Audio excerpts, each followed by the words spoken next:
Selamat sore, saya ucapkan selamat datang kepada seluruh partisipan talkshow online bersama SMC Rumah Sakit Telogorejo. Assalamualaikum warahmatullahi wabarakatuh, salam sejahtera bagi kita semua, Om Swastiastu, Namo Buddha, salam kebajikan. Bapak Ibu semua, selamat datang, selamat bergabung, semoga selalu dalam lindungan Tuhan Yang Maha Esa. Perkenalkan, saya Resi Ladina akan membuka webinar pada sore hari ini, Kamis 11 Juni 2020 yang dimulai pukul 4 sore. SMC Rumah Sakit Telogorejo senantiasa berupaya untuk tetap memberikan informasi atau pengetahuan seputar kesehatan yang dapat diakses oleh seluruh masyarakat dengan mudah meskipun di era pandemi seperti ini. Pada kesempatan kali ini, kami akan mengangkat topik berjudul Memahami Epilepsi di Era Pandemi COVID-19 dan Kemajuan Pengobatannya. Suatu kebahagiaan, suatu kebanggaan telah bersama kita dua narasumber yang sudah tidak asing lagi, serta beliau-beliau ini bisa dibilang merupakan pakar di bidang topik yang akan kita bahas pada sore hari ini. Ada Profesor Dr. Zainal Mutakin. Beliau merupakan salah satu dokter spesialis bedah saraf yang ada di Rumah Sakit Telogorejo, serta telah bergabung juga bersama kami Dr. Endang Kustiowati. Beliau merupakan salah satu dokter spesialis saraf yang ada di Rumah Sakit Telogorejo. Selamat sore, selamat datang Prof. Zainal dan Dr. Endang. Oke, selamat sore, selamat datang semuanya, para peserta. Kami ucapkan terima kasih sudah meluangkan waktunya untuk hadir dan berbagi informasi untuk kita semua. Baik Bapak Ibu semuanya, pada webinar kali ini kita juga beruntung untuk bisa mendengarkan secara langsung cerita atau sharing moment dari 3 bintang tamu kita pada sore hari ini yang luar biasa. Ada Mas Detri Warmanto, kemudian ada Mas Dosi Ruiz, dan Kak Stefani Claudia yang sekaligus akan menjadi moderator pada talkshow kali ini. Sebelumnya saya ucapkan selamat sore, selamat datang kepada semua ketiga bintang tamu kita hari ini.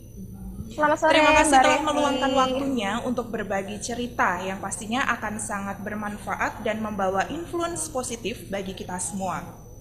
Untuk selanjutnya kepada Kak Audi, maaf kita cek dulu Kak Audi. Ya, halo, selamat sore Mbak Resi.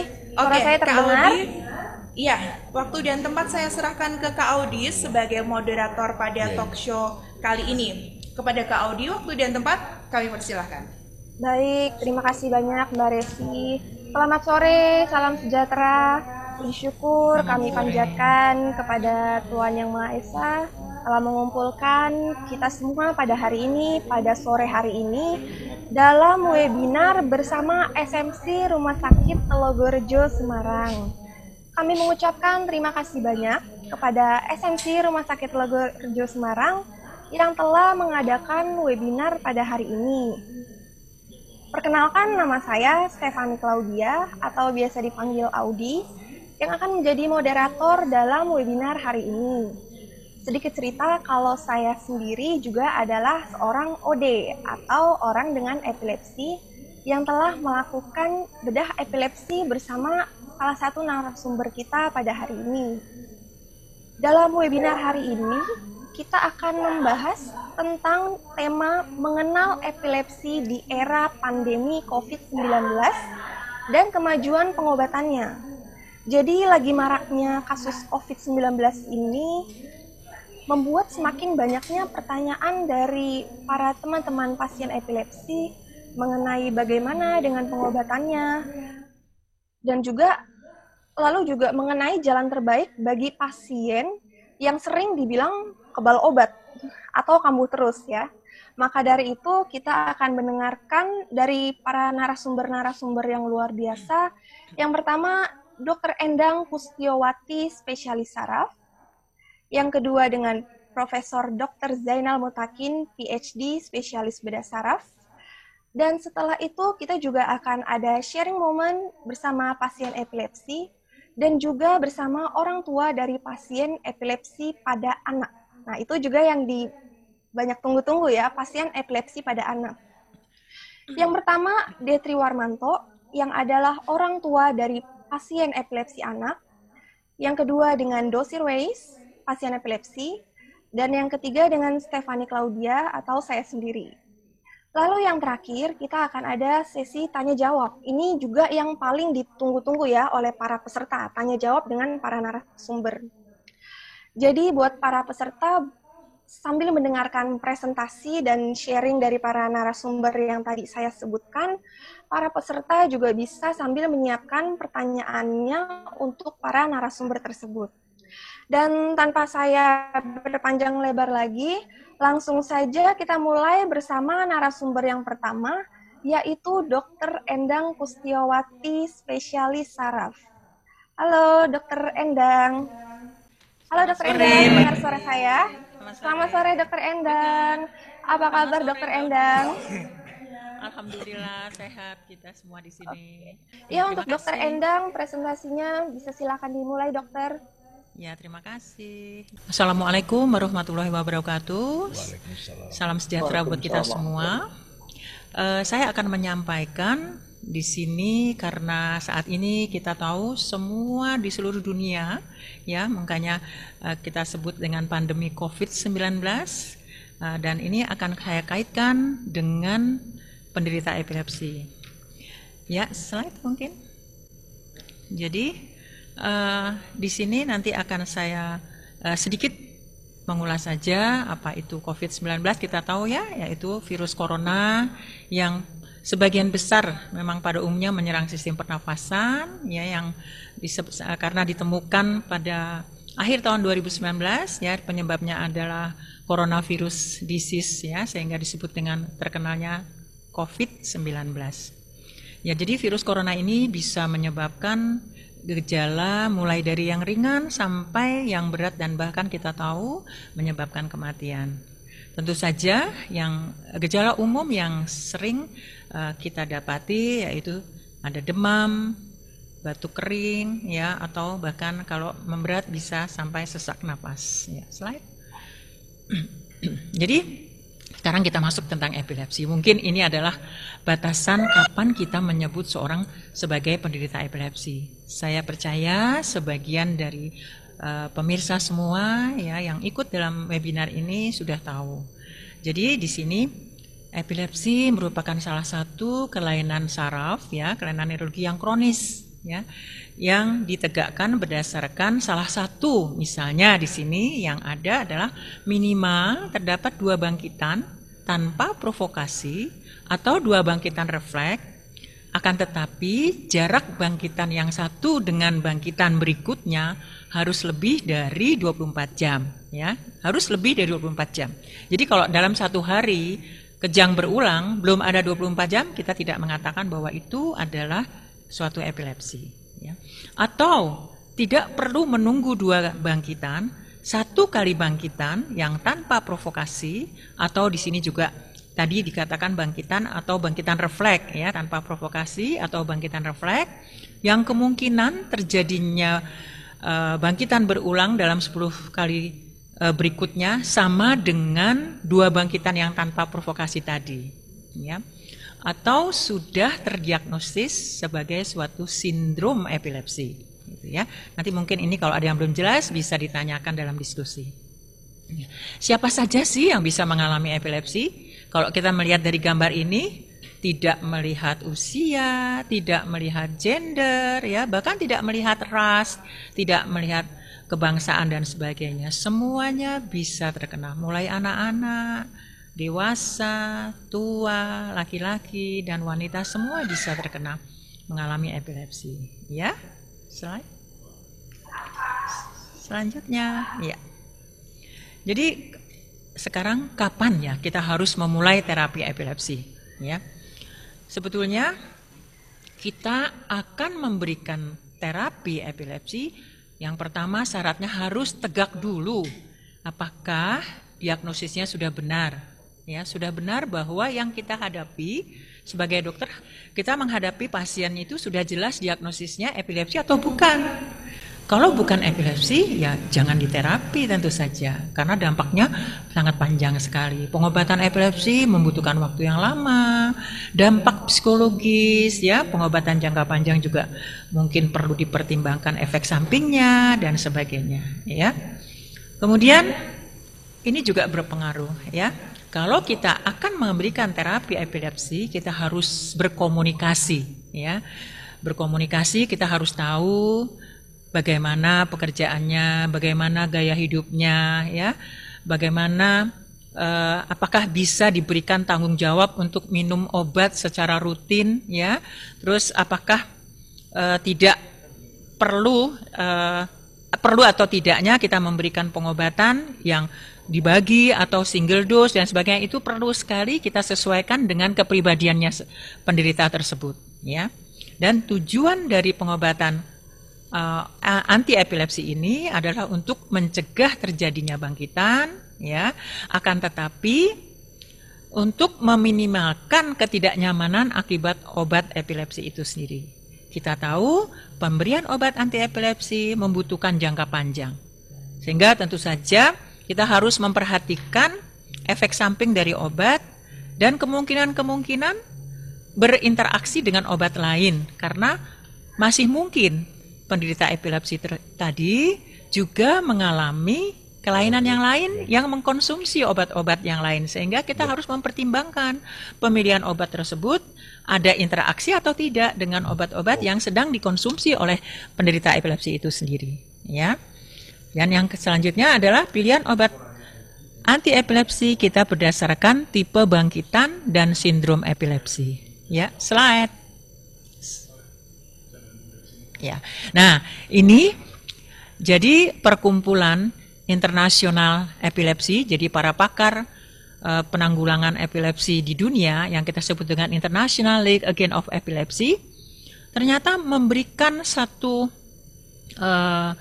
membuat satu list karena banyaknya pertanyaan-pertanyaan seputar epilepsi di masa pandemi COVID-19 ini. Mungkin ini pun menjadi pertanyaan kita bersama, khususnya pada penderita epilepsi, keluarga, atau bahkan masyarakat, ya. Jadi pertanyaannya yang sebelah kuning itu adalah yang pertanyaan, yang biru adalah jawabannya. Jadi yang pertama, apakah pasien dengan epilepsi memiliki risiko tinggi terinfeksi COVID-19? Jawabannya, secara umum saat ini tidak ada bukti tentang peningkatan risiko COVID-19 pada orang dengan epilepsi dibandingkan populasi yang umum. Jadi pada umumnya tidak ada, ya, tidak ada bukti terjadi peningkatan. Akan tetapi pada penderita epilepsi, ya, bahkan bukan saja penderita epilepsi, secara umum seseorang, ya, yang mempunyai sistem pertahanan yang lemah atau memiliki penyakit lain, ya, seperti pada orang tua atau orang-orang dengan kondisi kesehatan yang memang sudah ada dan diderita dalam jangka panjang, contohnya penderita diabetes, penderita hipertensi, penderita penyakit jantung, penderita penyakit paru-paru kronis, mungkin, ya, di sini harus hati-hati, kemungkinan akan memiliki resiko yang lebih tinggi terinfeksi COVID-19. Satu hal, ada atau tidak penyakit yang mendasari tadi? Nomor satu adalah kita jangan lupa untuk mengkonsumsi obat-obat epilepsi secara rutin. Itu dulu dipegang, ada atau tidak, tapi kita harus tetap teratur minum obat-obat epilepsi sesuai dengan anjuran yang rutin kita minum. Ya, slide pertanyaan nomor 2. Nomor 2 adalah, apakah pasien dengan epilepsi berisiko lebih tinggi terjadi komplikasi dari COVID-19?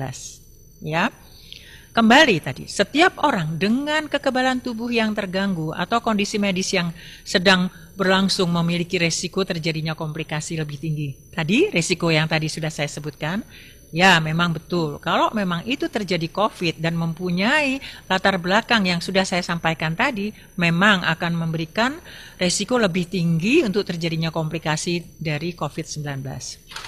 Dan ini tercatat di Amerika Serikat maupun di Inggris, mencatat dalam satu list di mana epilepsi masuk dalam daftar yang dapat meningkatkan risiko COVID-19 yang serius. Ya. Mungkin kedua negara tadi memasukkan Epilepsi karena memang sebagai penyakit neurologi yang kronis. Jadi ada dalam satu list yang kemungkinan kalau terjadi infeksi COVID akan memberikan komplikasi yang lebih tinggi. Ya, slide.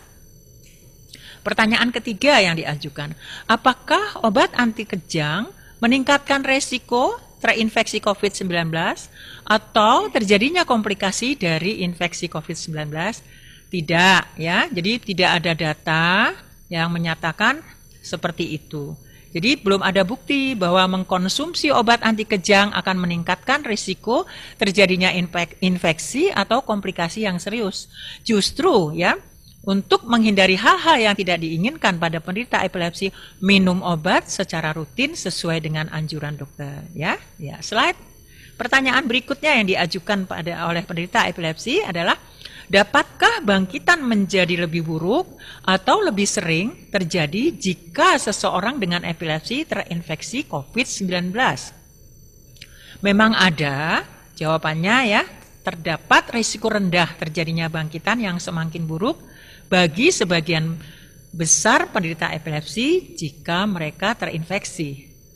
Akan tetapi kita tahu secara umum tidak harus penderita epilepsi. Kalau seseorang menderita sakit yang muncul demam, ya, tentu saja demam akan memicu untuk terjadinya lebih sering kejang. Kita tahu COVID tadi salah satu gejala yang sangat mudah dititeni, yang dikenal yaitu demam. Jadi memang secara umum adanya demam tentu akan membuat kejang lebih sering. Kemudian juga stres dengan kondisi yang seperti saat ini, orang harus tinggal di rumah, ya, kerja dari rumah, tidak boleh melakukan kegiatan di luar atau hidup dengan new normal, membuat stres itu pun juga bisa menimbulkan kejang lebih sering, ya. Ya, selanjutnya pertanyaan nomor 5 yang diajukan, apa yang akan saya lakukan jika saya terinfeksi COVID? Ya, jadi tentu saja hubungi dokter atau layanan COVID terdekat di daerah Bapak Ibu semua, ya. Jadi apakah benar saya itu tadi menderita COVID? Apakah sudah ditemukan gejala-gejala yang umum ditemukan pada penderita COVID seperti demam atau batuk kering? Kebanyakan orang kalau toh memang terinfeksi COVID sebetulnya mempunyai gejala ringan. Bahkan banyak yang menderita COVID sebetulnya positif tapi tidak bergejala seperti yang kita sebut dengan OTG. Sehingga dapat pulih saat kita harus istirahat di rumah. Jadi kita bisa isolasi mandiri di rumah, misalnya yang selama ini dianjurkan adalah kita harus tinggal di rumah atau mengisolasikan diri selama kurang lebih 14 hari. Untuk apa? Agar kita yang positif COVID tidak menyebarkan ke orang lain, termasuk kalau kita isolasi mandiri di rumah, sedapat mungkin kita menjauhi atau tidak berkomunikasi dengan orang-orang yang kita cintai di rumah, ya. Akan tetapi kalau memang Anda memiliki salah satu dari gejala yang tadi ditambah dengan gejala-gejala sulit bernafas, nyeri menetap atau rasa tertekan pada dada Anda atau bibir atau wajah kebiruan, itulah saatnya Anda memang harus mencari bantuan medis, ya. Ya, pertanyaan berikutnya, bagaimana saya bisa mendapatkan obat anti kejang bila saya kehabisan obat? Mungkin kan Bapak Ibu atau semua saja penderita epilepsi takut ya berobat ke dokter, berobat ke rumah sakit karena saat ini sedang pandemi, takut ya. Ya, sebetulnya dokter boleh memberikan resep berulang ya dengan cara yang sesuai melalui dokter atau rumah sakit setempat, ya. Jadi mendapatkan resep obat untuk waktu yang lebih lama dari biasanya juga diperbolehkan. Jadi sampai saat ini pemerintah khususnya di Indonesia tidak ada bukti bahwa saat ini terjadi kekurangan obat anti kejang. Ya, jadi sebenarnya cukup. Ya. Slide berikutnya, pertanyaan nomor 7. Apakah saya dapat mengunjungi unit gawat darurat bila saya mengalami kejang atau kejang klaster? Ya, untuk kondisi saat ini sebaiknya dipertimbangkan apakah kita perlu menghubungi UGD, ya, menghubungi unit gawat darurat dengan situasi pandemi seperti ini.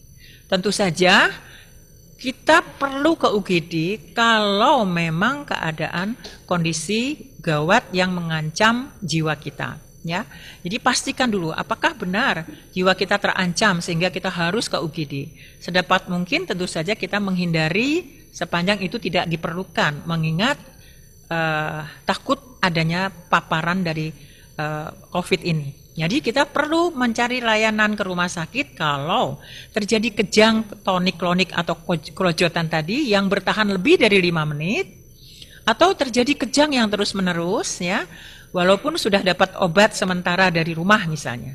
Atau kejang terjadi pada saat penderita sedang mandi atau sedang berenang, ya. Atau kejang kemudian diikuti dengan gejala yang tidak pulih, ya. Misalnya terus terjadi gangguan kesadaran atau menjadi kebingungan yang terus-menerus, ya. Itu juga perlu memang dicari bantuan ke rumah sakit. Atau terjadi kejang dan kemungkinan ada kita lihat potensi terjadinya cedera yang berbahaya, ya. Yang ke-8, 2 lagi pertanyaan. Oh ya, yang 8 saya skip, ini yang tinggal 2 lagi. Saya telah membaca beberapa peringatan tentang beberapa obat yang menurunkan demam, di mana obat tersebut tidak baik dikonsumsi apabila saya terinfeksi COVID-19. Apakah hal tersebut benar? Ya, jika Anda memang mengalami demam atau nyeri tubuh, Anda bisa meminum paracetamol. Itu yang paling baik. Memang ada beberapa pandangan, beberapa tulisan mengatakan obat-obat tertentu seperti ibuprofen, naproxen, dan obat-obat antiinflamasi non-steroid yang lainnya itu dianggap cukup memprihatinkan atau membahayakan. Tapi sebetulnya dari bukti klinis ini tidak terbukti, ya. Jadi masih boleh sepanjang itu dalam pengawasan dokter. Demikian juga jika Anda menggunakan obat karbamazepin atau phenytoin, kemudian Anda ingin meminum obat-obat penurun demam atau antiinflamasi yang tadi, mungkin sepanjang hanya beberapa hari, ya, singkat saja, boleh, tidak apa-apa. Kalau memang perlu konsultasi ke dokter. Ya, pertanyaan terakhir. Ya, ini yang terakhir. Bagaimana jika saya memiliki pertanyaan lain yang tidak tercantum dalam bahasan tadi? Boleh saja, kami dokter semua di Telogorejo, ya, termasuk Prof. Zainal nanti siap, ya, siap dihubungi. Dan saat ini semoga Telogorejo juga segera bisa membuka klinik layanan melalui telepon atau video, ya. Jadi boleh kita terbuka untuk menjawab pertanyaan-pertanyaan Anda di luar hal-hal yang kami pertanyakan, ya, kami berikan yang tadi. Ya, mungkin demikian Mbak Sesi, terima kasih atas perhatiannya. Mungkin nanti kita bisa diskusikan bersama. Billahi taufiq wal hidayah. Wassalamualaikum warahmatullahi wabarakatuh. Mbak Odis, silakan Mbak Odi. Iya, Dokter Endang, luar biasa dokter. Penjelasannya itu saya suka sekali ya kalau yang berhubungan dengan COVID-19 saat ini. Karena yang saya sering dengar dari para OD lain, orang dengan epilepsi lain, karena lagi COVID-19 ini, mereka jadi lebih memperdulikan untuk dirinya itu terhadap COVID-19. Dan tanpa mereka itu mempedulikan terhadap epilepsinya, sehingga tingkat kekambuhannya itu malah menjadi sering. Oke, dan untuk para peserta, Audi mau ingetin lagi, kalau untuk sesi tanya jawab itu di akhir. Oke, jadi di akhir, dan untuk pertanyaan-pertanyaannya jadi bisa di-keep dulu dan diberikan di akhir. Kalau gitu langsung saja kita bersama narasumber yang kedua yang banyak juga ditunggu-tunggu ya sama para peserta, yaitu Profesor Dr. Zainal Mutakin, PhD, spesialis bedah saraf. Oke. Siapa Prof. Zainal? Halo Prof. Zainal. Selamat sore Mbak Audi. Halo, Terima Prof. kasih Zainal. atas perkenalannya. Halo Prof. Oke, Zainal. para peserta webinar, bisa dimulai saya? Iya Prof. Zainal. Tidak semua orang kejang itu disebut epilepsi memang. Tetapi mereka yang kejangnya berulang, ya, tanpa provokasi tadi disebut oleh Bu Endang sebagai epilepsi. Dan kalau kita bicara tentang epilepsi, terapi atau pengobatan yang utama dan awal dari epilepsi adalah meminum obat. pada kenyataannya kalau kita lihat bahwa mereka yang sudah minum obat anti epilepsi tadi itu ada sebagian yang ya sebagian besar bahkan itu penyakitnya menjadi terkontrol baik, tidak kambuh. Lah, apa akibatnya kalau epilepsi itu dibiarkan kambuh terus? Karena sumbernya ada di otak, setiap kali terjadi serangan kejang itu ternyata akan menyebabkan kerusakan pada sel otak. Ya, ini suatu contoh pada gambar ini. Yang di atas adalah gambar setahun sebelumnya. Ya, dari seorang anak wanita umur 7 tahun yang setiap hari kejang yang kebal terhadap segala pengobatan. Di mana setahun berikutnya tampak bahwa foto otaknya itu semakin susut ukuran otaknya. Ya, di bawah, yang bawah tampak bahwa ukuran otaknya semakin kecil, ruangan-ruangan atau celah yang berisi cairan di otak semakin besar. Itu menggambarkan satu bentuk kerusakan otak yang terus bertambah dengan kejang yang berulang. Dan itu yang mesti kita cegah, itu yang harus kita hindarkan karena akan menyebabkan gangguan lain seperti pada pasien ini sudah menyebabkan kelemahan anggota badan sisi yang sebelah kiri karena otak sisi kanannya semakin rusak. Ya, lah kita pengen lihat seberapa besar sih ya. Jadi tadi seperti apa yang kebal obat. Rata-rata kalau pasien epilepsi itu kebal obat, obatnya banyak pasti. Dia sudah minum obat lebih dari 2 macam. Kambuhnya sering dan akibat dari kambuh yang sering itu nantinya adalah prestasi akademik di sekolahnya akan merosot kalau dia masih sekolah. Kalaupun bekerja, pekerjaannya pasti akan terganggu, bisa dikeluarin, cari kerjaan, berganti pekerjaan berulang. Rasa percaya dirinya kurang, kemandiriannya kurang, dan itu ujungnya adalah kualitas hidup yang lebih rendah. Dan satu lagi, bahwa risiko untuk mati itu lebih tinggi dibanding kelompok umur yang sama kalau dia itu epilepsi yang sulit diobatin. Dan yang namanya epilepsi kebal obat ini makin lama akan makin buruk karena kerusakan otaknya bertambah. Kejangnya yang berulang itu nanti akan bisa menyebabkan munculnya titik-titik baru di otak yang menjadi sumber kejang atau fokus epilepsi yang baru. Nah, terlebih pada anak. Anak itu bedanya dengan dewasa, anak otaknya sedang tumbuh dan berkembang. Kejang itu bersifat lebih merusak pada otak anak dibandingkan pada orang dewasa.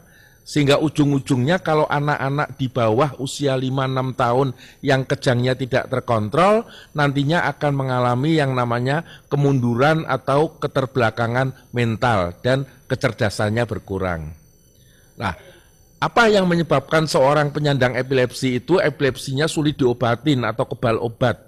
Ya, yang sudah banyak diketahui adalah adanya kerusakan struktur otak pada lapisan yang ada di permukaan atau korteknya otak. Dan ini sifatnya mikroskopis, tidak bisa tampak dengan penglihatan mata biasa. Ya, dengan foto MRI yang baik pun kerusakan yang ada atau kelainan yang ada di lapisan permukaan otak itu hanya separuh yang bisa tampak tanda-tandanya pada foto MRI, yang separuhnya tidak terlihat pada foto MRI. Ya, jadi kita bisa menyatakan seseorang itu disebut epilepsi kebal obat, ya, atau kita singkat EKO, ya. EKO itu apabila obatnya sudah lebih dari 2, dosisnya sudah benar, diminum dengan benar, ya, dan tetap masih terus kambuh berulang. Ya, jadi di Indonesia itu dengan 260 juta penduduk diperkirakan ada sekitar 2 juta penyandang epilepsi. Dari 2 juta itu kalau sepertiganya kebal obat itu berarti ada 700.000 yang kebal obat. Nah, dari yang kebal obat atau sulit diobatin ini diperkirakan separuhnya, jadi sekitar 350.000 orang itu bisa ditolong dengan bedah epilepsi. Ya, separuh dari yang kebal obat. Dan saat ini di Indonesia kita punya modal, yaitu sekitar ada 1.200 dokter saraf, ya, itu Moga-moga jumlahnya benar Ibu Endang ya. Iya. Terus sekitar 300-an orang dokter saraf anak, terus 350 dokter bedah saraf, ya dengan modal itu yang kita miliki sampai saat ini, ternyata sampai akhir Desember tahun 2018, mereka dari epilepsi kebal obat yang sudah menjalani operasi, itu baru jumlahnya tidak lebih dari 700-an orang. Ya, 700 orang itu tidak ada artinya dibandingkan 350.000 orang yang bisa dibantu dengan bedah epilepsi. Artinya belum selesai persoalan ini dan tidak akan pernah selesai kalau ini hanya dilakukan di Semarang saja, ya, di Rumah Sakit Telogorejo maupun di Rumah Sakit Umum Dr. Karyadi Semarang. Coba lihat sekarang, dari yang sudah menjalani bedah epilepsi, sekitar 700-an orang tadi, ternyata ada 40% diantaranya itu dari Jawa Tengah, dan 40% lagi itu Pulau Jawa, ya Jawa Timur, Jawa Barat, DKI. Artinya hanya 20% yang pasien-pasien itu berasal dari pulau-pulau lain. Ya coba lihat Papua, ya Sumatera bagian utara, itu jumlahnya kenapa? Apakah karena Jawa Tengah paling banyak yang sakit epilepsi? Tentu tidak, ya. Karena fasilitas ini, pelayanan ini baru ada terutama di Jawa Tengah, di Semarang khususnya, maka keterjangkauan, ya, ternyata yang bisa ditolong itu banyak. Artinya kalau pusat pelayanan untuk penanganan bedah epilepsi ini juga dikembangkan di kota-kota besar lain di Indonesia, di luar Jawa, insya Allah yang bisa ditolong akan lebih banyak lagi. Kalau dilihat ya, kita memulai di Semarang bedah epilepsi itu sejak tahun 1999. Saat itu 1 tahun hanya 1 orang. Kemudian selama 5 tahun, 6 tahun berikutnya setiap tahun ada 10-an orang kira-kira. Terus berkembang sehingga dalam 10 tahun terakhir itu setiap tahun sekitar 50-60 pasien, ya 40-50 pasien yang menjalani bedah epilepsi di Semarang. Ya, pada tahun 2017 itu jumlahnya mencapai hampir 80 orang, ya 79 orang 2017. Ya, itu rata-rata. Dan sejak awalnya memang kasus-kasus yang sederhana yang kita kerjakan, tetapi sejak 2006 sampai saat ini kita sudah melakukan tindakan pada kasus-kasus sulit atau kasus-kasus kebal obat yang sulit. Yang sulit itu misalkan MRI-nya ternyata tampak normal, ada ketidakcocokan antara hasil foto MRI dengan bentuk kejangnya, dengan EEG-nya, sehingga pasien-pasien tersebut memerlukan pemeriksaan-pemeriksaan tambahan yang banyak, ya seperti EEG serangan, ya foto PET scan, atau bahkan ada yang butuh dipasang alat EEG-nya itu bukan di luar, di kulit kepala, tapi alat EEG-nya perlu dipasang dengan operasi di permukaan otaknya. Nanti kita lihat semua. Yang terbanyak ya 80% adalah epilepsi yang sumbernya itu ada di otak samping atau di lobus temporalis. Jadi kita menyebut ini sebagai epilepsi lobus temporalis, atau dulu ada nama yang dipakai yaitu epilepsi psikomotor, ya untuk jenis ini. Nanti kita lihat ciri-cirinya. Kenapa paling banyak? Karena ternyata epilepsi lobus temporalis itu selain jumlahnya yang paling banyak, juga pengobatannya paling sulit. Ya, dan jadi kasus epilepsi temporal ini banyak yang mengalami kesulitan pengobatan, kebal obat. Tetapi yang disyukuri bahwa jenis epilepsi temporal ini kalau dilakukan tindakan bedah epilepsi, hasilnya sampai saat ini itu paling baik. Artinya angka kesembuhan, angka kemungkinan bisa untuk bebas dari kejangnya itu di atas 70-80%. Ya, jadi siapa sih yang perlu, ya orang dengan epilepsi yang perlu bedah epilepsi? Jadi melihat data-data tadi, pertama adalah jenis epilepsi dan bentuk kejangnya tadi.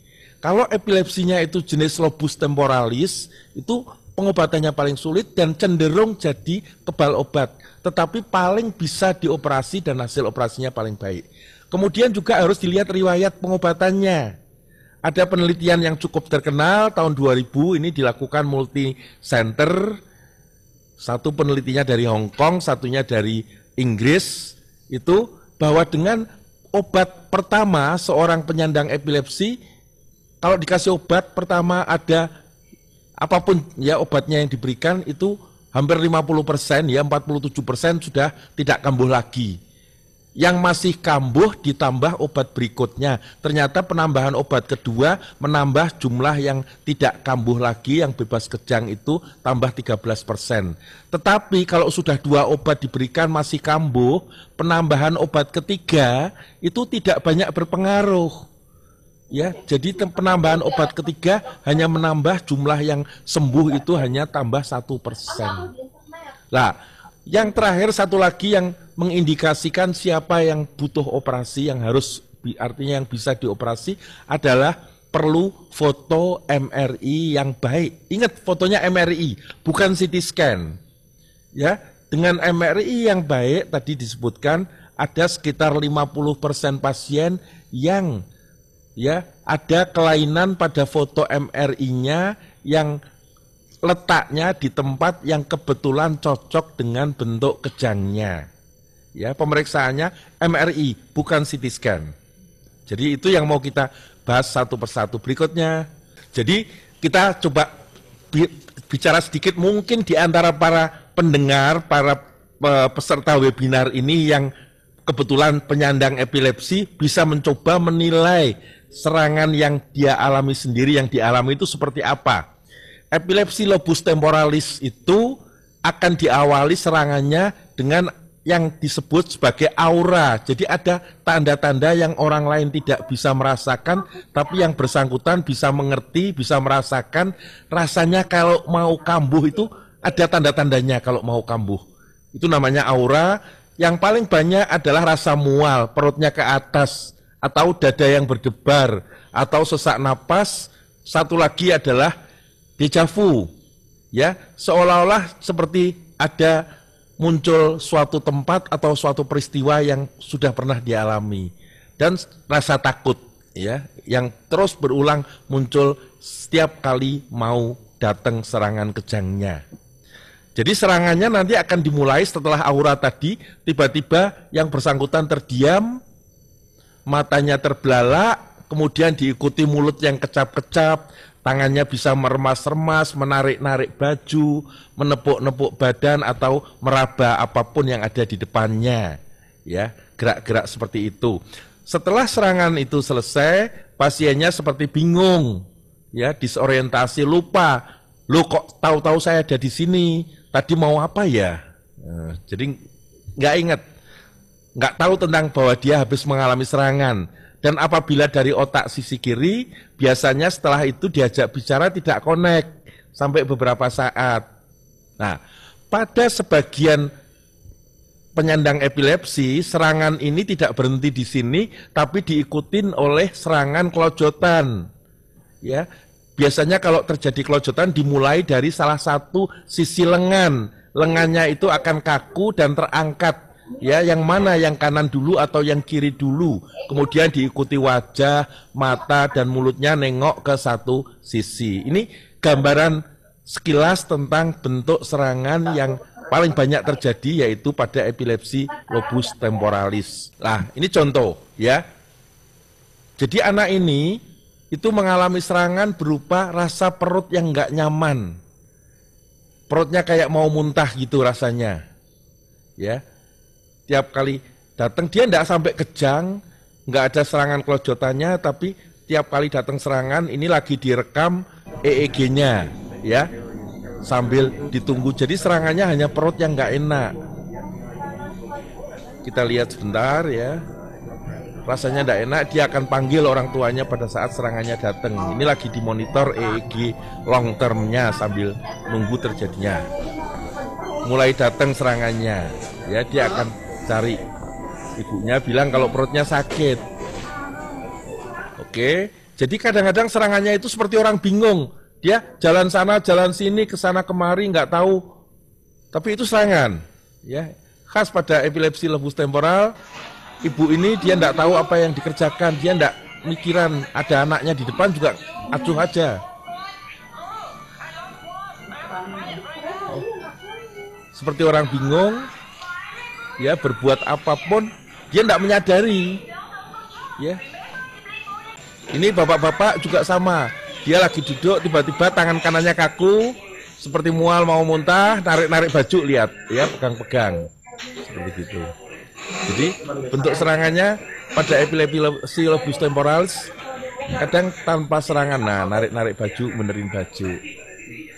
Pada pasien yang di kanan itu jelas ya ada kelainan di otak samping sisi sebelah kirinya ya, di foto MRI-nya itu kelihatan di sisi kiri dari hipokampusnya. Berikutnya ya, yang tengah dulu coba ya. Jadi coba perhatikan tolong. Kalau serangannya itu kelojotan, itu akan kita dokter itu butuh informasi tangan yang kaku. Diperhatikan tangan kirinya yang kaku duluan, terus matanya, wajahnya, semuanya nengok ke kiri.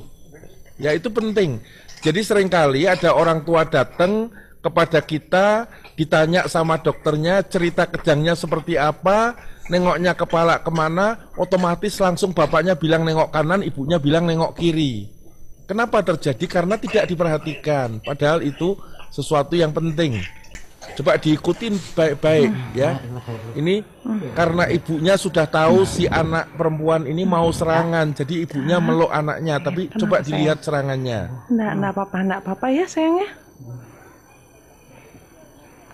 Kaucinya ini, kenapa? Ya. Jadi anak ini sudah mulai kehilangan kesadaran, matanya mulai melirik ke kiri. Ya, nanti mulutnya juga akan ketarik ke kiri. Astagfirullah. Mulutnya ke kiri, matanya ke kiri, dan tangan kirinya mulai nanti. Jadi ini informasi yang penting sekali. Ya, informasi semua ini akan menunjukkan di mana, di sisi otak yang mana kira-kira letak sumber kejangnya. Ya, kalau ini sudah diikuti terus di tengah-tengah, nanti akan berpindah, bisa dari kiri ke kanan ataupun dua-duanya semuanya, karena listrik itu meluas dengan cepat. Tapi yang penting adalah awalnya tadi, ya, saat awal serangan.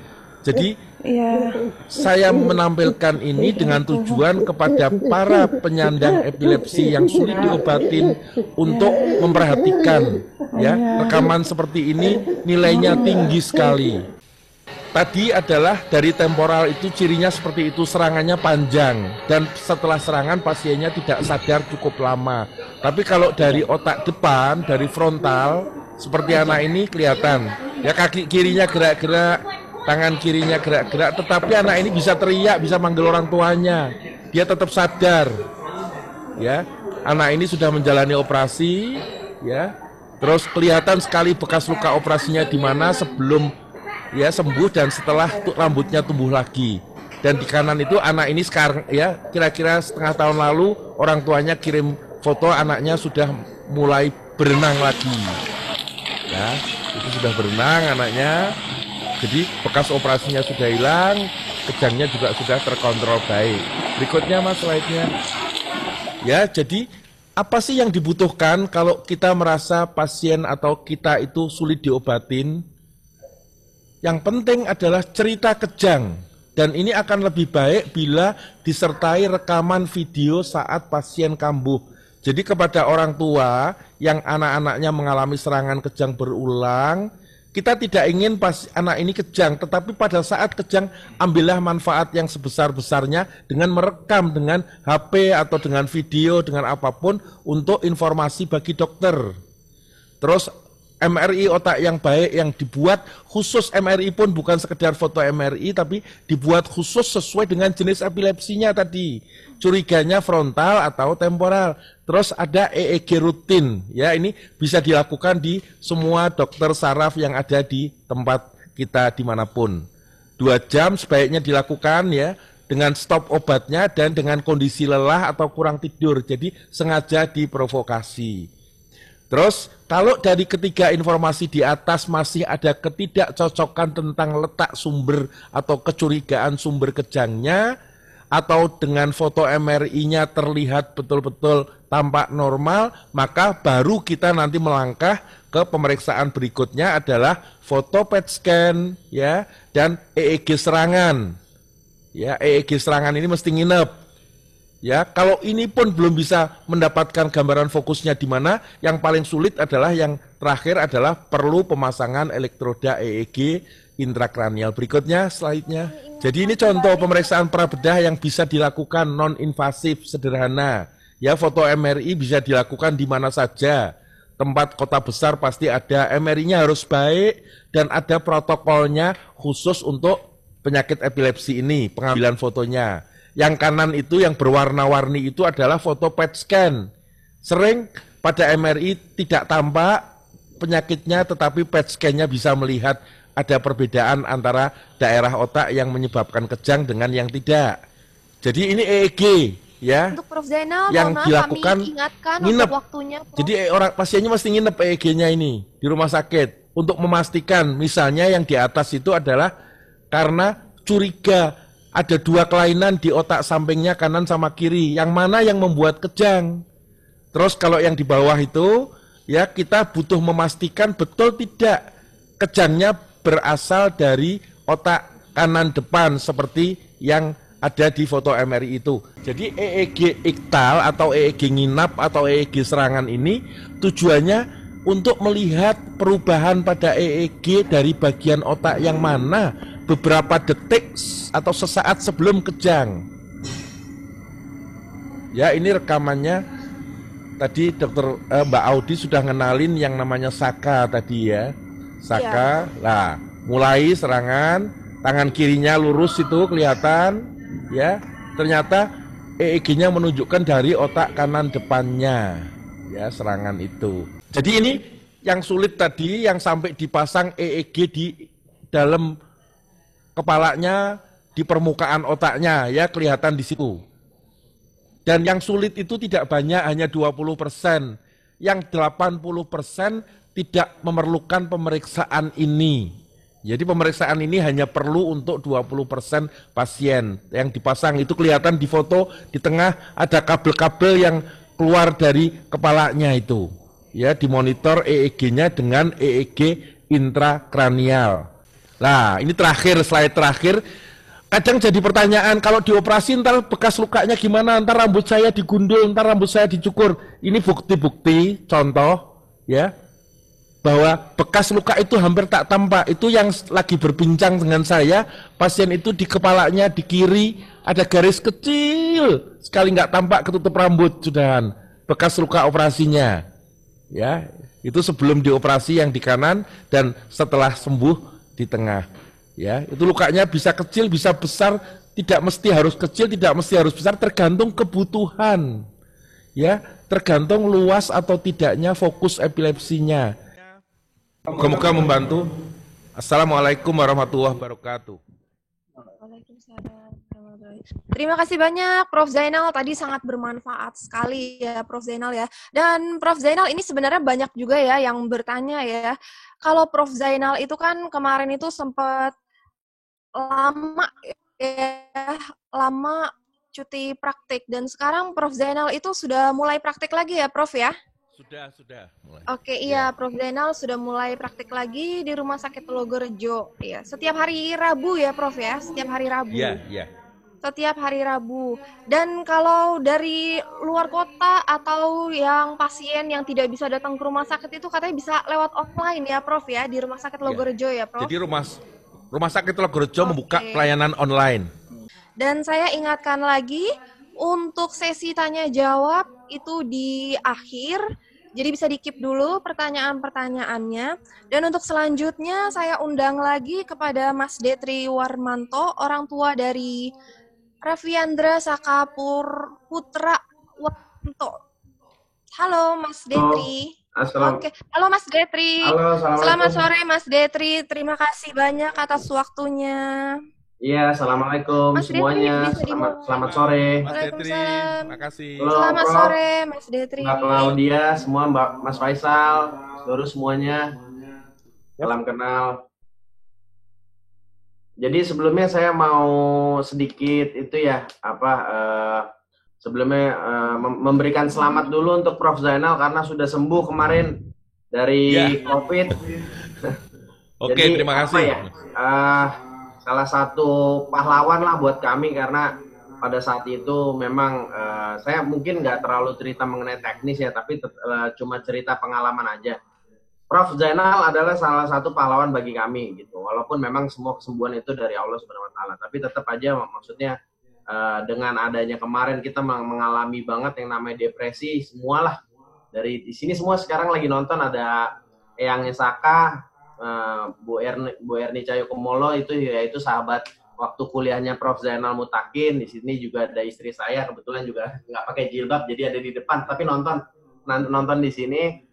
Nah, dengan kejadian tahun 2018 kalau nggak salah bulan Juni dan Juli ya, sebelumnya juga kita kebetulan dari April waktu itu kita berangkat satu keluarga ke Korea. Terus kebetulan Saka sempat terjatuh gitu ke lantai gitu. Kita pikir di bulan Juni Juli itu Saka sempat sempat muter gitu. Kita pikir apa ya gitu, tiba muter-muter sendiri gitu. Ya kita pikir Saka main-main gitu. Terus ternyata kok semakin hari kok semakin tingkat kejangnya tuh semakin semakin keras gitu. Bahkan makin dari Juni, Juli menuju Agustus itu mungkin Saka sampai hampir terguling-guling lah ibaratnya. Di situ kami ya benar-benar satu keluarga sangat depresi, jujur gitu. Bahkan yang paling lucunya saya berpikir bukannya sakit ini lebih ke mungkin sempat dimikir yang hal-hal yang lain, entah goib, entah apa, karena saya denial pada saat itu. Saya berpikir ini bukan suatu hal yang ini bisa sembuh dengan tanpa obat gitu kan. Dan saya waktu itu juga salah satu yang mungkin kalau ibu mertua saya kan dokter, istri saya juga orangnya ilmiah jelas. Kalau saya berpikir tanpa dengan obat insya Allah bisalah dengan doa, dengan ikhtiar kita sudah lakukan. Nah setelah itu kita proses segala macam kita lewatin. Saka sempet yang sampai di mana saya temenin di kamar mandi, Saka terguling di saat dia buang air besar di saat dia duduk. Jadi dia terguling ke depan, saking kejangnya tuh, saking kerasnya. Nah, setelah itu kita mulai rutin ke RS-PON untuk konsultasi dengan salah satu dokter. Di situ kebetulan ada namanya Dokter Ari. Kita dikasih rujukan ke RS Bunda, kita harus EEG, kita harus CT scan. Oke, sebelumnya saya perkenalkan, ini ada pertanyaan. Saya adalah orang tua dari Raffiandra Saka Putra Warmanto, ini dipanggil Saka. Saya Detri Warmanto, perkenalkan.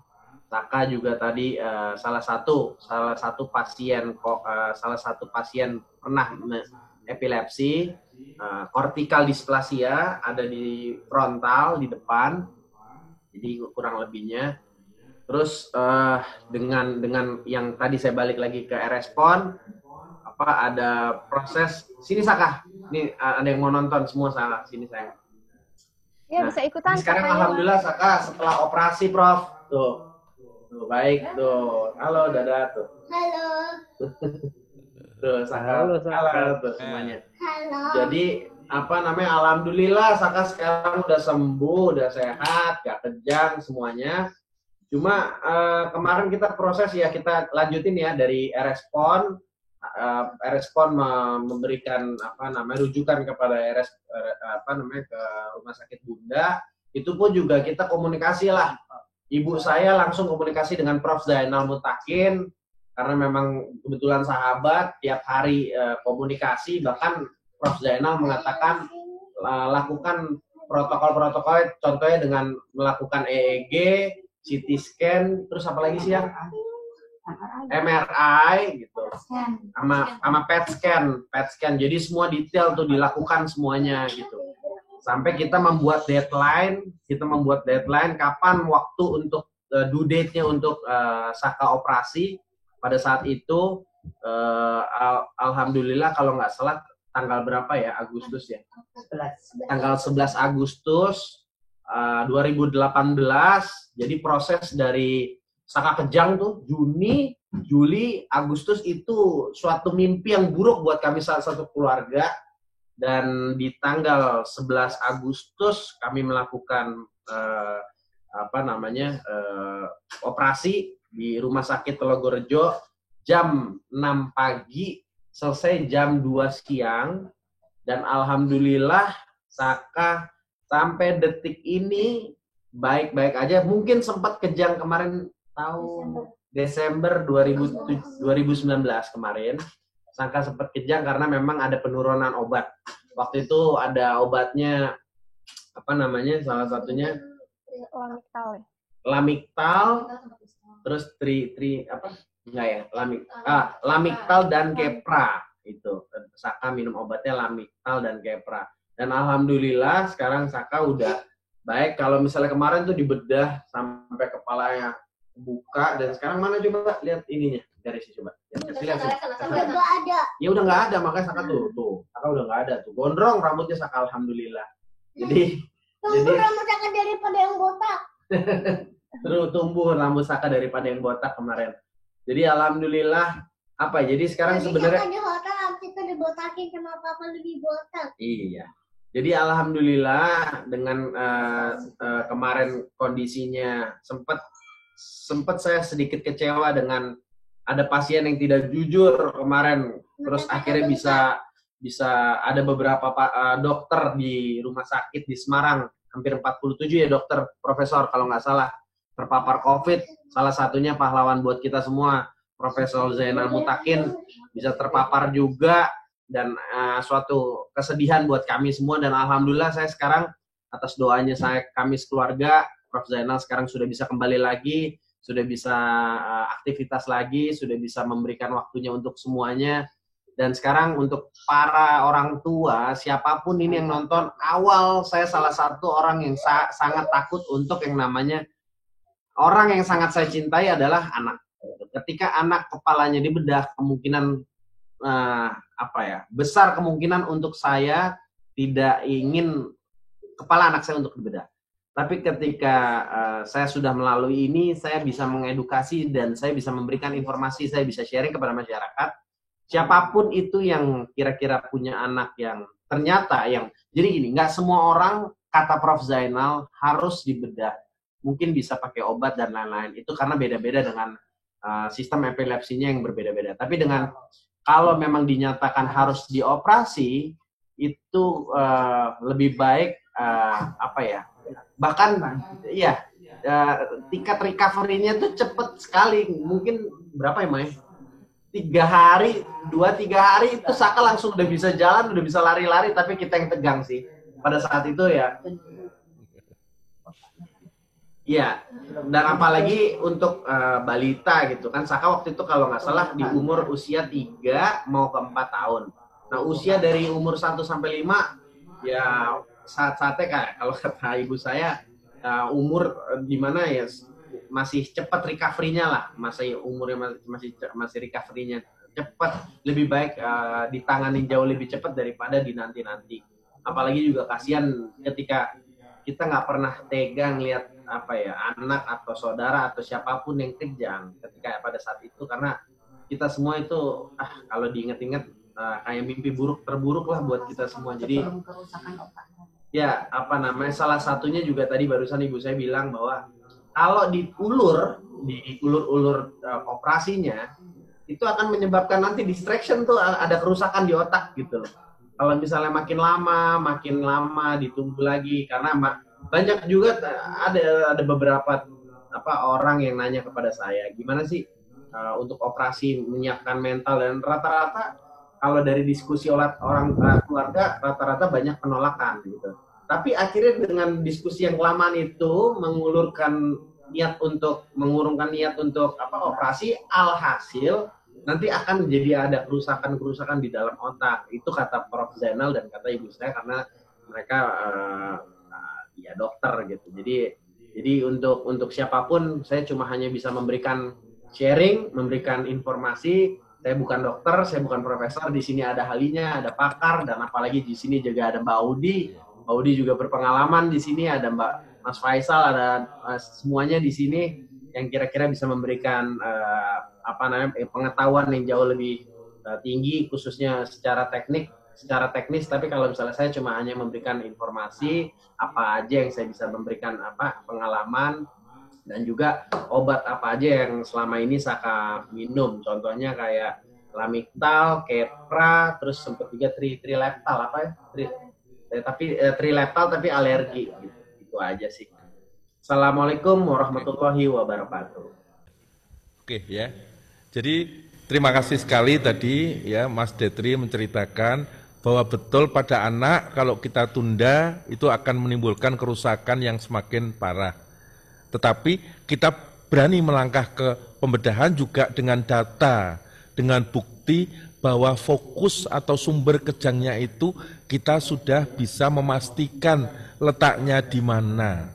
Jadi operasi itu bukan dilakukan untuk mencari sumber penyakitnya, tetapi operasi dilakukan untuk mengangkat sumber penyakit itu setelah sumbernya bisa dipastikan dengan pemeriksaan sebelum operasi, yaitu pemeriksaan prabedah tadi ya, mulai dari foto MRI, EEG serangan ya, EEG nginap ya.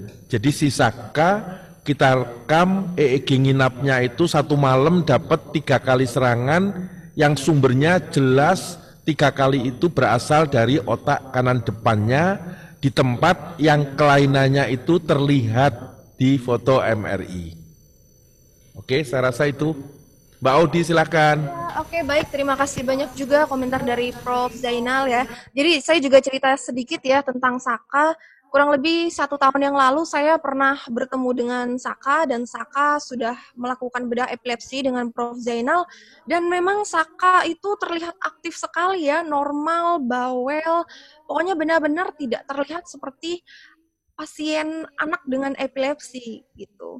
Jadi ini juga pelajaran untuk orang tua yang lain. Dan sekarang kita langsung aja ke sharing session yang berikutnya, yaitu dengan Mas Dosir Weis yang berusia 38 tahun. Mas Dosir ini profesi sebagai Digital Content Strategist dan juga Art Director. Silakan dimulai Mas Dosir. Halo, Prof, apa kabar? Selamat baik. Sebelumnya perkenalkan, saya Dosir Weis, saya pasien dari Profesor. Saya udah pernah juga dioperasi di tahun 2017. Nah, ini saya akan bercerita mengenai epilepsi. Saya mengidap epilepsi sebenarnya bukan dari kecil. Saya terkena epilepsi di umur 34 tahun di saat saya menjadi kerja di media, di mana di situ hidup saya emang secara waktu hancur berantakan porsi kerjanya karena emang nggak pernah tidur cepat gitu loh. Nah dari situ mungkin entah bagaimana saya divonis epilepsi.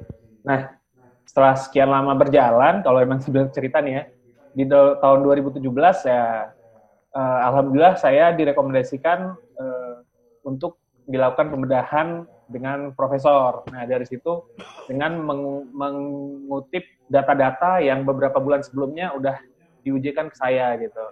Ya, dari situ di 2017 yang sebelumnya saya juga sempat jadinya suka kejang atau hang, itu saya juga mintanya sebelumnya agak pengen tahu, teman-teman kantor suruh saya direkam bila saya udah mulai ngunyah-ngunyah atau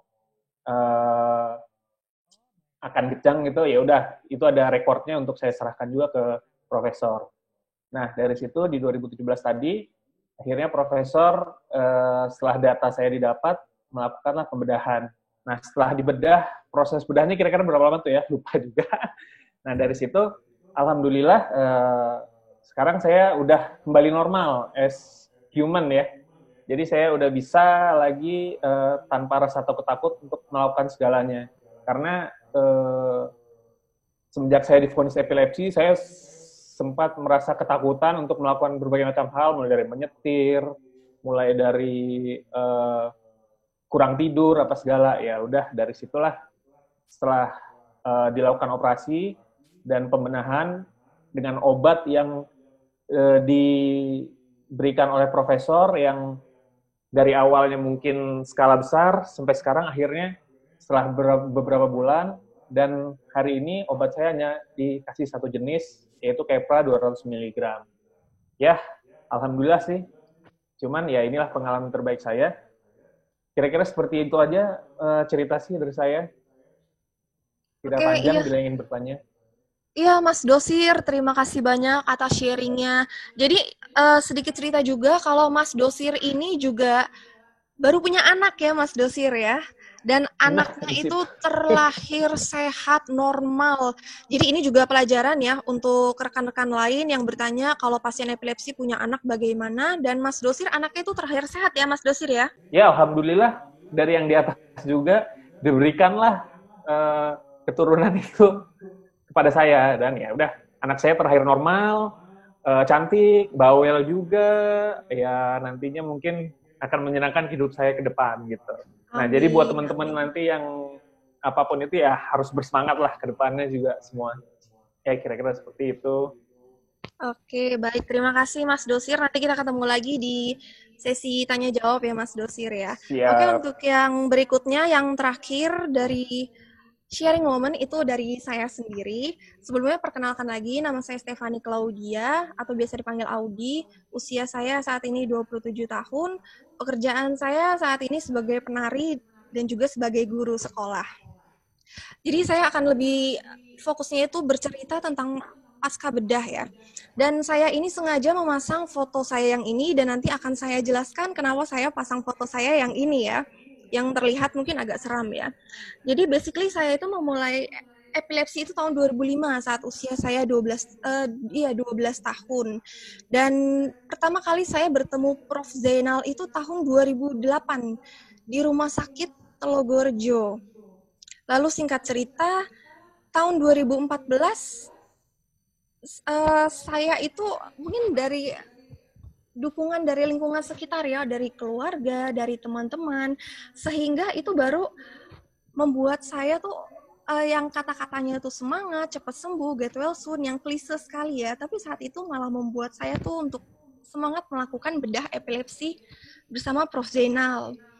Singkat cerita, tahun 2014 saya melakukan bedah bersama Prof. Zainal, dan saya ingin bercerita tentang pasca bedah. Pasca bedahnya itu kan sering kali dibilang kalau itu serem, menjadi ada yang bilang juga kalau lumpuh seperti itu. Tapi pasca bedah itu tidak seseram yang dibayangkan. Karena apa? Karena saya tidak sampai 1 bulan aja saya sudah kembali beraktivitas seperti biasa. Saat itu saya masih kuliah, saya udah bisa kuliah, bahkan saya udah mulai latihan nari dan mulai pentas menari lagi. Gitu. Jadi seringkali statement orang juga yang suka salah ya tentang bedah, yang mengira kalau setelah bedah itu langsung sembuh, tidak minum obat, lalu hidup seenaknya. Itu salah sekali ya. Prof itu sering mengatakan kalau operasi itu bukan seperti sulap. Jadi setelah operasi pun kita harus tetap menjaga kesehatan kita. Yang tadi sebelumnya Prof sudah jelaskan kalau tingkat kesembuhannya itu 70%, benar ya Prof ya? Dan menuju 100%-nya itu balik lagi ke diri sendiri. Dan ini juga yang akan saya ceritakan melalui background saya ini. Waktu bulan Januari itu saya melihat proses bedah secara langsung di Rumah Sakit Telogorejo. Saya melihat langsung dari awal, pertengahan, hingga akhir. Dan ternyata bedah epilepsi itu tidak seseram yang dibayangkan. Ditambah lagi juga dengan Prof. Zainal yang mengerjakan, tim dokternya, juga beserta para perawat, ditambah lagi juga dengan fasilitas-fasilitas dari Rumah Sakit Telogorejo. Itu membuat saya semakin yakin untuk mengkampen tentang bedah epilepsi kepada masyarakat lainnya. Dan yang terakhir, pesan saya bagi semua, saat itu saya tidak takut sama sekali untuk melakukan bedah epilepsi ya. Seringkali orang bertanya tentang itu, kenapa Audi tidak takut gitu. Dan saya mengatakan kalau saya itu siap 100%. Karena apa? Karena saya masih muda, saya lebih berpikir jangka panjang untuk masa depan saya. Dibanding saya berpikir efek samping bedah epilepsi yang hanya sebentar, bahkan ternyata tidak seseram yang dibayangkan. Jadi pesan saya juga untuk yang terakhir ya, untuk para OD, khususnya anak muda, jangan sampai membuat epilepsi itu menjadi kekurangan kalian. Tapi kita semua berusaha menjadikan epilepsi itu adalah kelebihan kita, kelebihan kalian, lewat bakat kalian, lewat talenta kalian, dan pastinya lewat semangat hidup kalian.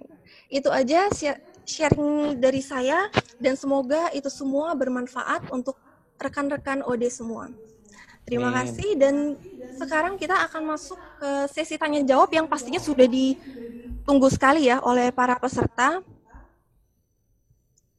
Oke, ini Prof, pertanyaannya ini sudah banyak sekali ya Prof ya. Dokter Endang juga pertanyaannya banyak sekali.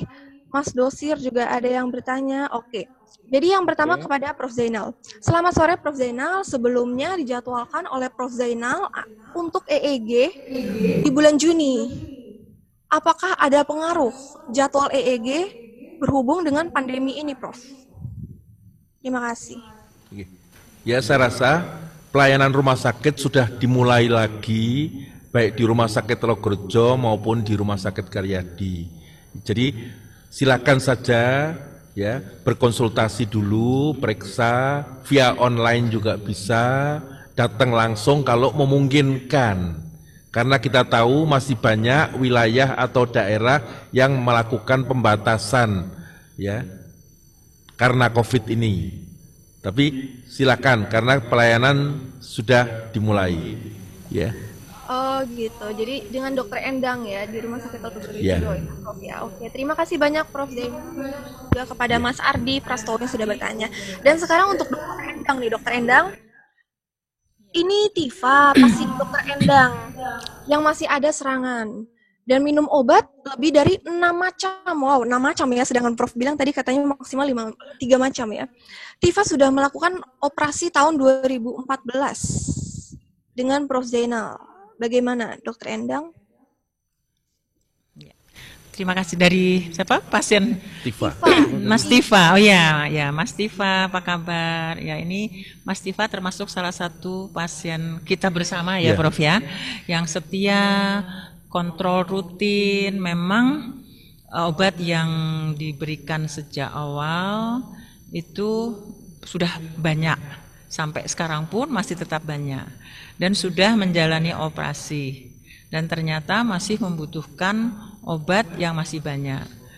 Mungkin nanti Prof Zainal bisa menjelaskan sejauh apa keberhasilan, dan mungkin ada juga sebagian pasien yang memang tidak berhasil 100% walaupun sudah dilakukan pembedahan. Kalau tidak salah, Mas Tifa ini sudah dioperasi dan obatnya sudah ditata sedemikian rupa, sempat bebas mengalami serangan cukup lama. Bahkan kalau toh ada serangan itu dibandingkan sebelum-belumnya itu sudah berkurang. Memang salah satu Mas Tifa ini termasuk pasien yang betul-betul sulit dikendalikan.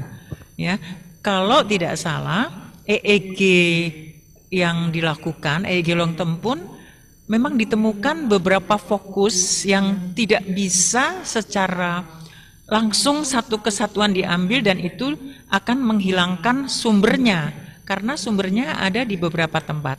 Nanti mungkin Prof Zainal bisa menambahkan.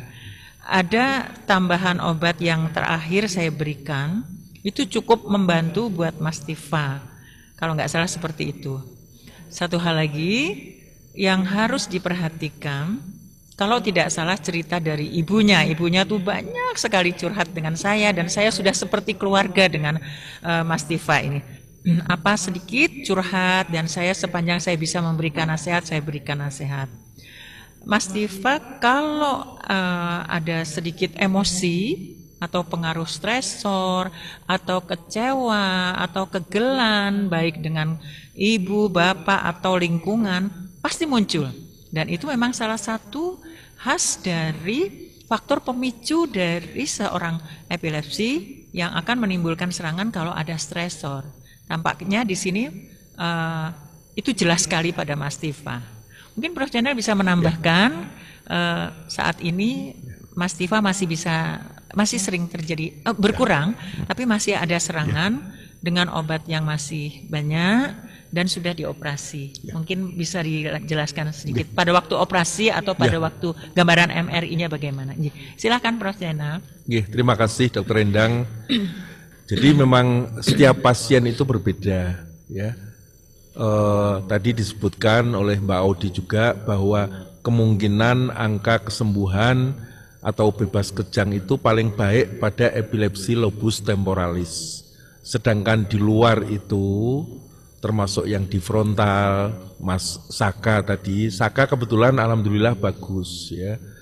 Jadi di luar temporal itu ada banyak daerah otak yang terkait dengan fungsi-fungsi penting yang tidak boleh diganggu.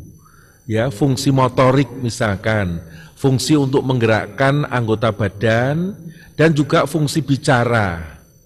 Jadi pada beberapa pasien itu fokus kejang atau sumber kejang itu tidak hanya di satu tempat, ya. Yang kedua, kalaupun di satu tempat, tapi dia itu tidak hanya di tempat yang aman, tapi mencapai daerah otak yang kalau diganggu atau diangkat akan menyebabkan cacat.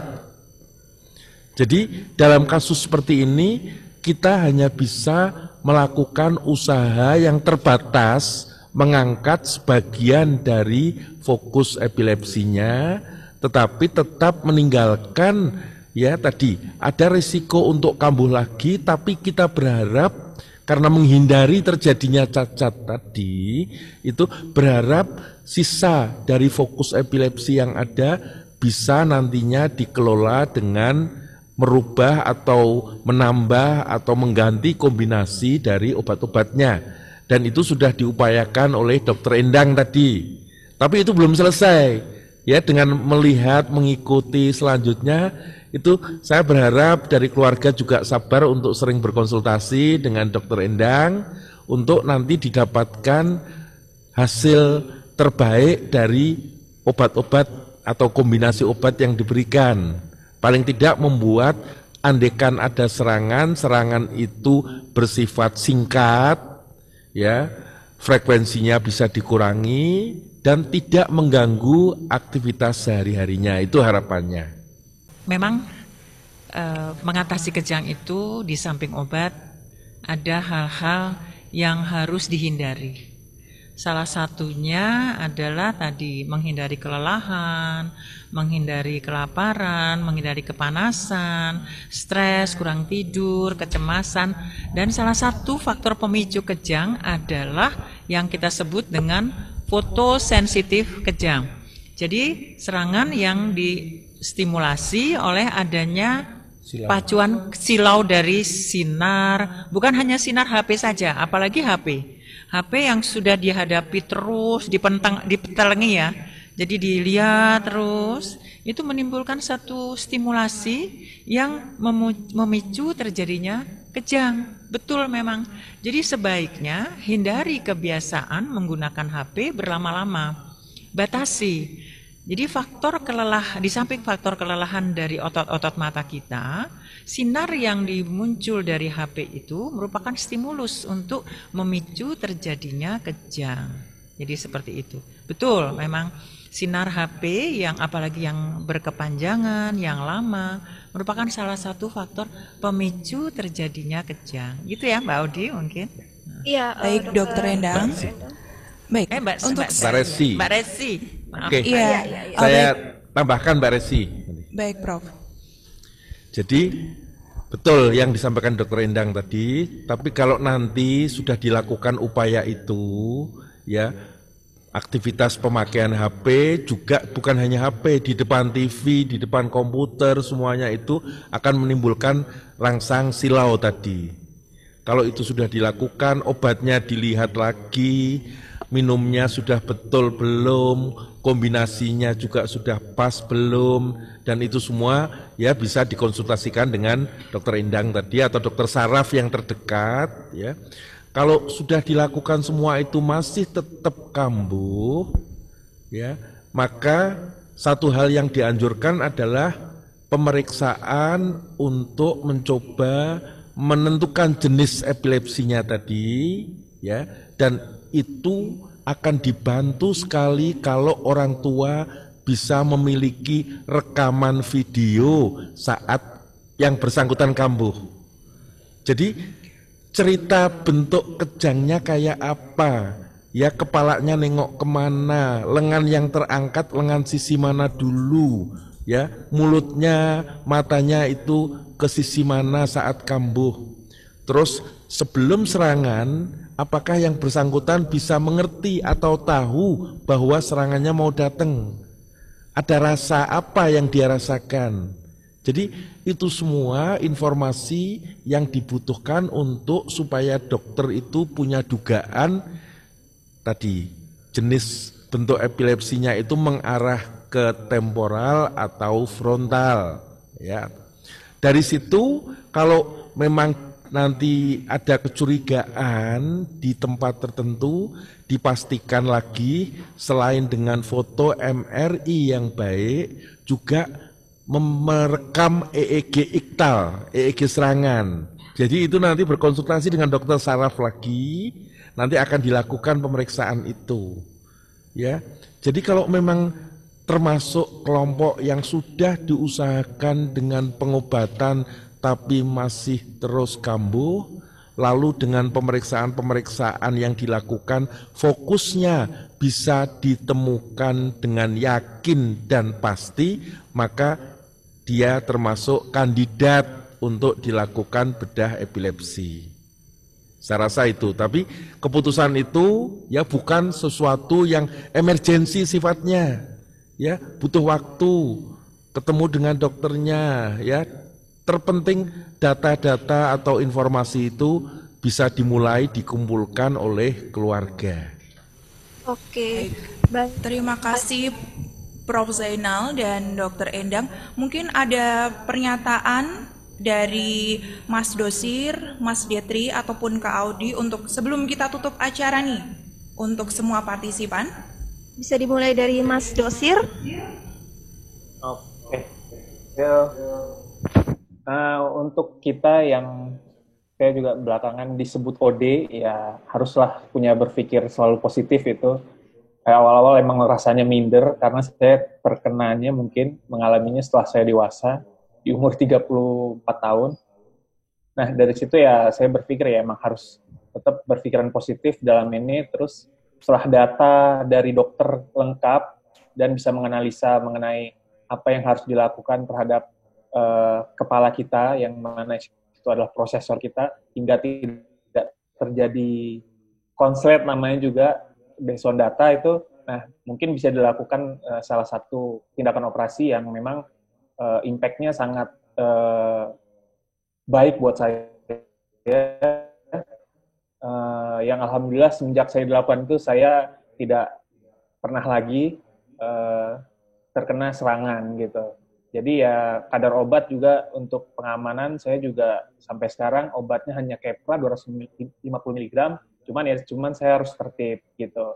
Dan itu emang melatih saya yang dulunya biasa tidur kurang dari 3 jam, sekarang kembali jadi manusia normal yang tidur udah kembali lagi 7 jam, terus istirahat juga cukup, pola berpikir juga yang tidak dirumit-rumitkan, ya kembali seperti itu. Nah, buat teman-teman atau yang mendengarkan di sini ya juga harus melakukan perubahan ritme hidup mungkin yang bisa menenangkan atau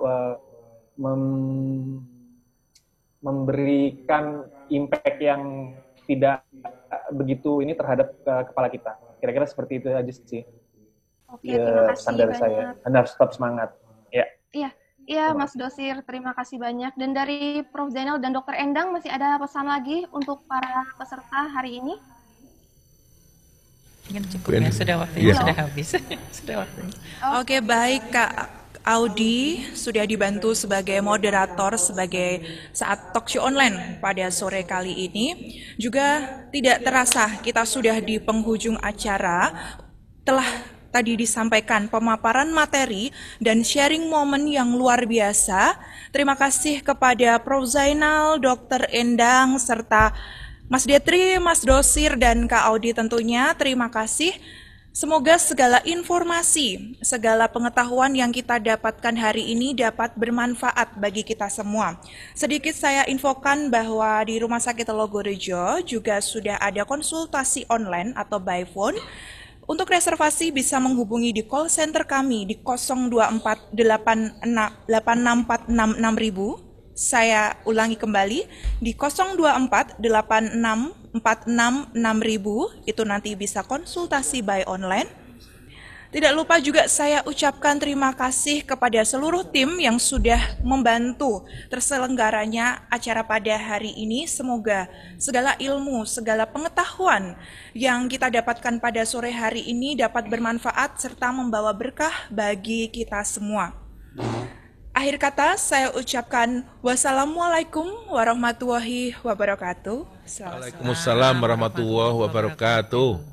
Terima kasih semuanya, Mbak Audi, terima kasih.